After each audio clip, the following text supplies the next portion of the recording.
अंधेरों, चमन।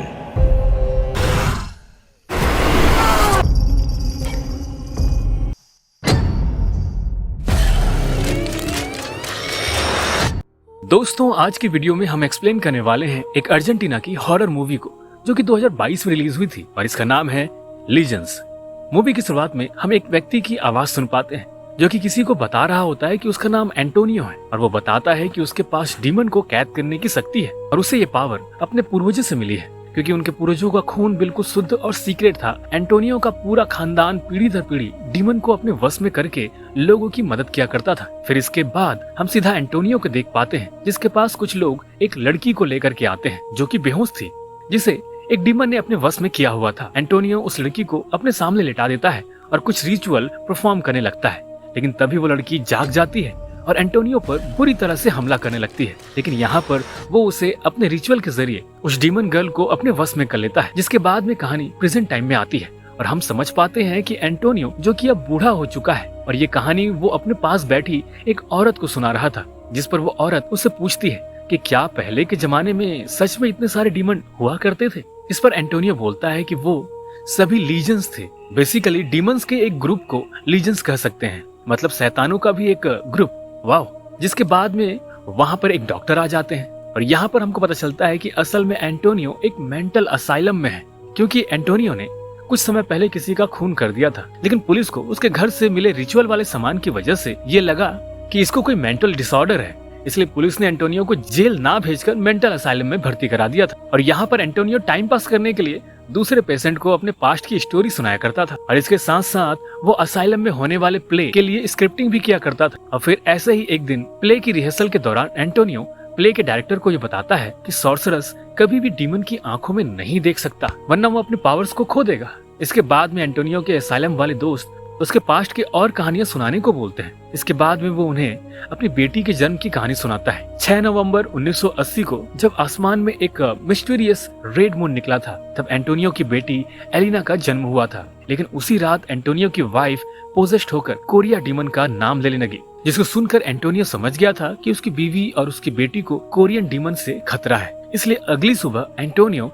अपनी माँ और अपनी बेटी एलिना के साथ रिवर के किनारे जाकर एक रिचुअल करता है, और यहाँ पर एंटोनियो की माँ एलिना के लिए एक नेकलेस बनाकर उसको पहना देती है, और साथ ही साथ एंटोनियो से बोलती है कि एलिना को ये नेकलेस पूरी जिंदगी पहनना होगा। अब इसके बाद में एंटोनियो घर पर आता है, लेकिन वो देखता है कि कोरियन डीमन ने उसकी वाइफ को खत्म कर दिया था। जिसके बाद में कहानी प्रेजेंट टाइम में वापस आती है और उसको पता चलता है कि उसका लॉयर वॉरेन उससे मिलने आया है। अब वॉरेन यहाँ पर उसका लॉयर होने के साथ साथ उसकी बेटी का बॉयफ्रेंड भी है। फिर वो एंटोनियो को बताता है अगर उसने ऐसे ही शांत बिहेवियर बनाए रखा तो उसे जल्द ही इस मेंटल असाइलम से छुट्टी मिल जाएगी। लेकिन एंटोनियो को टीवी पर चल रही खबर से पता चलता है कि 1980 में जैसा रेड मून दिखा था, वैसा ही रेड मून फिर से दिखने वाला है। जिसके बाद में हम अगले सीन में एंटोनियो की बेटी एलिना को देखते हैं। वो एक कॉर्पोरेट ऑफिस में जॉब करती थी। फिर रात को सोते वक्त एलिना को अपने पास ही एक डीमन के होने का एहसास होता है, और फिर आंख खोलकर देखने पर उसे अपने सामने एक डीमन नजर भी आता है, लेकिन वो बिल्कुल भी रिएक्ट नहीं करती और नॉर्मल तरीके से ही लाइट को ऑन करती है,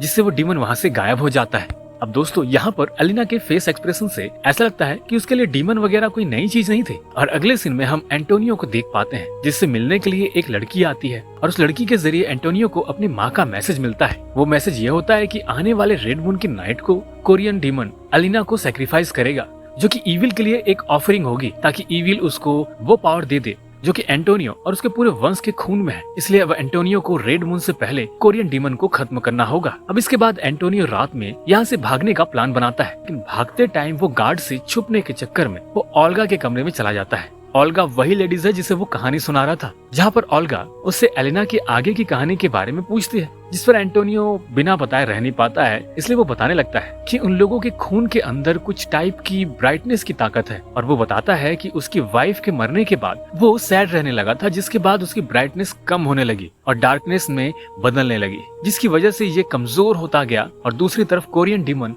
की ताकत बढ़ने लगी। और फिर एलिना थोड़ी बड़ी होने पर एंटोनियो को यह पता चलता है कि उसकी बेटी के अंदर भी उसकी ही तरह पावर है, और उसके साथ ही एलिना की नेचर के साथ एक स्पेशल कनेक्शन भी है। लेकिन फिर एक रात एंटोनियो सो रहा था तब कोरियन डीमन एलिना पर हमला करके उसका वो नेकलेस चोरी करके ले जाता है, जो कि एंटोनियो की माँ ने एलिना के लिए बनाया था। और फिर नेकलेस ना होने की वजह से वो धीरे धीरे करके अपने फादर के मैजिकल पावर और अपने मैजिकल पावर से विश्वास खोती गई, जिसके बाद वो एकदम से बदल गई और उसे जंगल में रहने से भी प्रॉब्लम होने लगा। इसलिए एंटोनियो उसे लेकर शहर आ गया। लेकिन शहर आने के बाद भी एंटोनियो सॉर्सरस होने का काम किया करता था, मतलब भूत पिशाचों को भगाने का काम, जो कि एलिना को बिल्कुल भी पसंद नहीं था, क्योंकि ये जानने के बाद बच्चे स्कूल में उसका मजाक उड़ाया करते थे। ऊपर से एंटोनियो पोजेस्ड लोगों को अपने घर में कैद करके उनकी हीलिंग किया करता था, जिससे दिन रात चिल्लाने की आवाज आया करती थी। और फिर एक दिन जब एलिना 17 साल की थी, तब इन सब बातों को लेकर दोनों के बीच में बहस हो गई थी और गुस्से में उसने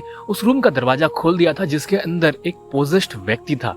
और फिर वो व्यक्ति एलिना को मारने ही वाला होता है कि तभी एंटोनियो एलिना को बचाने के लिए उस व्यक्ति को खत्म कर देता है। और इसी कत्ल के इल्जाम में एंटोनियो को मेंटल असाइलम में भर्ती होना पड़ा था, क्योंकि पुलिस वालों को छानबीन के दौरान उसके घर के अंदर घोस्ट भगाने के सामान मिले थे, रिचुअल वाले। इसलिए पुलिस को ये लगा कि उसकी दिमागी हालत ठीक नहीं है। फिर कहानी प्रेजेंट टाइम में वापस आती है और एंटोनियो किसी तरह से छिपते हुए मेंटल असाइलम से बाहर निकल जाता है, जहाँ पर उसे क्लारा नाम की एक लड़की मिलती है, जो कि उसकी मदद करने के लिए आई थी। फिर क्लारा एंटोनियो को लेकर एक होटल रूम में जाती है और उसको प्लान समझाती है कि पहले एंटोनियो को एक अच्छे और नॉर्मल फादर की तरह एलिना का ट्रस्ट जीतना होगा, यानी कि एलिना जैसा नॉर्मल फादर चाहती थी वैसा उसे बनना होगा। और जब एक बार एलिना को ट्रस्ट हो जाए तब वो उस पर मैजिक करके कोरियन डीमन को हरा सकता है। इसके बाद क्लारा एंटोनियो को एक मोबाइल फोन देकर वहाँ से चली जाती है। इसके बाद अगले दिन एंटोनियो क्लारा को कॉल करना चाहता है, लेकिन उसे स्मार्टफोन चलाना नहीं आता, इसलिए वो उसे यूज नहीं कर पाता और एलिना से मिलने सीधा उसके ऑफिस पहुँच जाता है। लेकिन एलिना उसे नहीं मिलती और उल्टा मेंटल असाइलम में कॉल कर देती है। लेकिन असाइलम वालों के आने से पहले ही एंटोनियो वहाँ से निकलकर अपने होटल वापस आ जाता है और फिर कोरियन डीमन को मारने वाले सामान को तैयार करने लगता है। जिसके बाद अगले दिन एंटोनियो मैजिक के जरिए एलिना के ऑफिस के सभी स्टाफ को बाहर भेज देता है और खुद एलिना के पास पहुंच जाता है। अब एलिना एंटोनियो से इतना डरने लगती है कि उसको ये लगता है कि कहीं उसके फादर उसको ही ना मार दे। इसलिए यहाँ पर उसके फादर उसे कोरियन डीमन के बारे में सब कुछ बताने लगते हैं, लेकिन एलिना डर की वजह से कुछ भी सुनने को तैयार नहीं थी। इसलिए वहाँ से एंटोनियो वापस अपने होटल आ जाता है। यहाँ पर अब क्लारा भी आ चुकी होती है। फिर एंटोनियो उसको बताता है कि अगर एक बार एलिना को अपने रियल सेल्फ का एहसास हो गया, ये विश्वास हो गया कि असल में वो क्या है और उसके खून में कितनी पावर है, तो कोरियन डीमन की पावर वैसे भी अपने आप ही कम हो जाएगी। इसके बाद क्लारा एंटोनियो को अपने डिफेंस के लिए एक होली वाटर देती है और फिर वहाँ से चली जाती है। इसके बाद अगले सीन में एंटोनियो एक रिचुअल को करना शुरू करता है ताकि एलिना को ये एहसास हो जाए कि वो आखिर कौन है।